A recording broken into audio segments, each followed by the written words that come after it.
Column में ही लिख देना चाहिए। और बैड डेट जो फर्दर बैड डेट है उसे प्रॉफिट एंड लॉस अकाउंट के डेबिट साइड में जो पहले से बैड डेट लिखा हुआ है उसके नीचे ऐड करके फर्दर बैड डेट या एडिशनल बैड डेट करके इनर कॉलम में लिख देना चाहिए।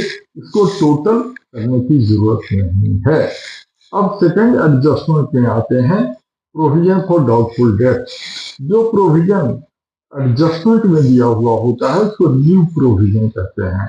उसे बैलेंस शीट में डेटर का जो बैलेंसिंग फिगर है अगर बैड डेट माइनस करने पर उस पर जनरली परसेंट के फॉर्म में दिया हुआ होता है वो उससे माइनस करना चाहिए और बैलेंसिंग फिगर को इनर कॉलम में ही बैलेंस शीट के एसेट साइड में लिखना चाहिए।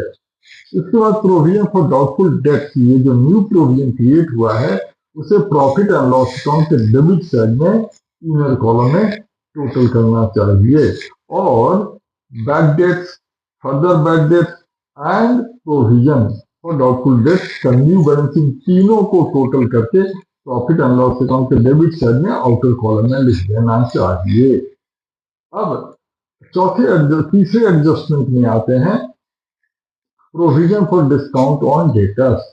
इसे बैलेंस शीट में जो प्रोविजन माइनस करने के बाद इनर कॉलम में डेटर का बैलेंस बचा हुआ होता है उस पर कैलकुलेट करना चाहिए और उससे माइनस करना चाहिए और जो नेट फिगर होगा उसको आउटर कॉलम में लिख देंगे।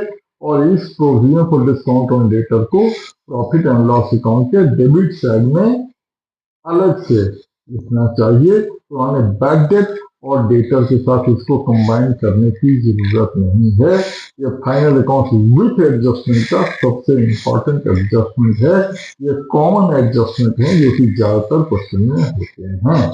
इस तरीके से इसका ट्रीटमेंट करना चाहिए।